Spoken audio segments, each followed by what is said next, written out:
How's it going, everyone? My name is Iron Stark, and today I'll be showcasing a build centered around the Starlight Sword, a katana introduced in Elden Ring's Shadow of Erdtree. That is certainly one of the weapons of all time. I'm giving a fair warning. While this build is powerful enough, and the weapon is serviceable, I'm going to be pretty critical of this weapon's performance. To begin, the Starlight Sword's moveset is the same as most katanas in Elden Ring, but that's not the main moveset that this build uses. Instead, this build opts to use the Starlight Sword in a power stance with a Cold Uchigatana, and that reason is the scaling of the Starlight Sword. Despite its appearances and the aesthetics of its weapon skill, the Starlight Sword is primarily a dexterity weapon with some intelligence scaling, as it has a B scaling in dexterity with a scaling value of 135, and a D scaling in intelligence with a scaling value of 54. So as for the katana moveset while power stancing, I'll be transparent, kinda hate it, and it feels like dog water, and I would say that it is really overrated in the Elden Ring community. I say that because the neutral attacks for the katana power stance are really choppy, and feel like they take an eternity for a weapon that's supposed to be fast. From the time it takes to do one neutral power stance katana attack, you can do 2 light attacks with a single katana and not be stuck in a lengthy animation. Compare this to curved swords, straight swords, daggers, two-handing a Twinblade, and the katana power stance neutrals just aren't great at building up successive hit buffs. That said, the katana power stance has 2 moves that are incredibly solid, the rolling attacks and the jumping attacks, since both have the weapons strike at the same time, with rolling attacks being at the forefront of how I run this build. By using the rolling attacks, you will always hit with both weapons, making them trigger successive hit buffs. Because you're hitting with both weapons, this build will occasionally trigger bleed since katanas have native bleed.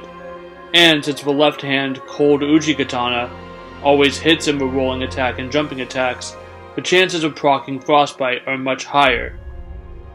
And with the Retaliatory Crossed Tree talisman, rolling attacks are even stronger. Lastly, because the Starlight Sword has such a high dexterity scaling, it works a lot better in a power stance than it would while two-handing. As for the unique skill of the Starlight Sword, Onze's Line of Stars. A skill where the player draws the Starlight Sword and extends its range with double slashing attacks that can have up to 2 follow-up inputs that progressively get stronger as the combo continues, dealing up to 30 stance damage if all of the combo lands, and scales off of the Starlight Sword's attack rating, not a fixed stat like dexterity or intelligence. Let's address the good of Onze's Line of Stars, because in theory this skill should be pretty amazing. It can do really high damage if the entire combo lands. It has great potential synergy with the successive hit talismans, especially with its special mechanic that gets stronger as the combo continues. It extends the range of the Starlight Sword, which is good because it is relatively short compared to other katanas, and it can hit stun smaller enemies like Malenia and Knights. This all sounds fantastic on paper, but I'm going to end this weapon's whole career. First, when the hell is a boss ever going to let you get off the entire combo for Onze's Line of Stars? Look how long this animation is. It's 5 seconds plus recovery frames. Anything less than a giant opening or excellent positioning will not allow you to land this full combo. Second, even when using just the first or second input, the damage output for Line of Stars with the successive hit talismans just isn't all that there. Compare that to the damage of power stance katana rolling attacks or jumping attacks, and this weapon skill is a more risky attack to get off with slightly less damage. Third, I already mentioned those recovery frames. take longer than DoorDash to go off. It takes roughly a full second after using Line of Stars to get full control back of your character and execute a roll, which within that full second, a boss has probably already hit you. And I wouldn't be so critical of Onze's Line of Stars if there weren't a handful of weapons that do the same damn thing, only they're safer to use, could potentially do more damage, and would be more FP efficient, such as Double Slash, Sword Dance, Spinning Slash, Wing Stance, Witching Hour Slash on the Sword of Night, Corpse Piler on Rivers of Blood, Waterfowl Dance on Hand of Millennia. I'm seriously saying that Waterfowl Dance is a safer move to use than this shit. Anyway, Onze's Line of Stars has one job, which is to be good at successive hits, and it's just so painfully mid. This is the last weapon skill I would want to use if I wanted to use a sword-based skill for successive hits. And I'm making such a hyperbolically big deal about this because the whole point of Somber weapons is their weapon skill. With Somber weapons, they can't be infused. You are stuck with that weapon skill, and if that weapon skill isn't good, then you may as well use something else. Which, speaking of using something else, because of how lackluster Onze's Line of Stars is, you're better off using any other somber intelligence-based katana than this one. This weapon is generally C tier at best for me. And it's mostly because it's a katana. That is the main saving grace for this weapon. Katanas will generally always be good. But that's besides the point, and Rant thoroughly over. The other weapon skill this build uses is Chilling Mist on a Cold Uchigatana. And the point of this weapon skill is a Cold Uchigatana already has a little over 100 Frostbite built in natively, and after using Chilling Mist, it gains an additional 60 more Frostbite, guaranteeing that Frostbite will proc in about 2 to 3 hits with it. On top of that, Chilling Mist deals 120 Frostbite if you land with the attack, and leaves a lingering mist of Frostbite if an enemy just stands still in it. The primary stats for this build are 70 Dexterity and 40 Intelligence for weapon scaling, and just to stress it, the Starline Sword really should be on either a pure Dex build or a Dex and hybrid build. This thing is not an intelligence weapon. 20 Mind for some weapon skill use, since like I mentioned, Onze's Line of Stars is barely passable as a weapon skill, and you won't really be casting with this build very much at all. And 30 Endurance, since the strongest attacks that this build has are the rolling and jump attacks of the power stance. The armor for this build is meant to match the theme of a magical swordsman, wearing Rolana's helm, Carian Knight armor, and gauntlets and the Greaves of Solitude. For talismans, this build is pretty straightforward. Shard of Alexander to boost the power of weapon skills by 15%, since Line of Stars definitely needs help with that. Rotten Wing Sword Insignia and Millicent's Prosthesis for successive hit buffs, since the main attacks that this build uses are rolling and jump attacks, which strike simultaneously, and the Retaliatory Crossed Tree to increase the power of rolling attacks by 17%. Combined with the successive hit talismans and the fact that the katana power stance rolling attacks hit twice at the same time, this makes your rolling attacks do exceptionally powerful damage for an attack coming out so quick. On top of that, rolling attacks are pretty safe because they're meant to be done immediately after doing a dodge while fighting in close quarters, and the recovery animation is fast enough that if a boss attacks you again, you can just punish them one more time. And this is the aspect of this build that I think really saves the Starline Sword in this setup, since as I've expressed before, Line of Stars is barely serviceable. At any event, if you were going to two-hand the Starline Sword, you can always flex in the two-handed sword talisman. For buffs, I use the Ash of War version of Golden Vow for 10% more damage, and for Physick, I use the Thorny Cracked tier for an additional successive hit buff, and the Magic Shrine Cracked tier for 20% more damage Although you could sub in something like the Green Burst Crystal tier, since magic damage is a secondary damage type for the Starline sword. It's not its primary damage type, which would be physical. All footage for this build was captured during the 1.16 patch and in New Game Plus 3. Apologies for being slightly more negative toward the Starline sword. I just felt something of an obligation to speak my honest appraisal of the weapon. And truly, this katana has no reason being worse than Moonveil or a magic affinity Nagakiba or Uchigatana, considering the price of admission at minimum is defeating Moog and entering the DLC. This weapon should be so much stronger than it actually is. At any rate, enjoy the showcase.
forgiven.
a curse upon thee.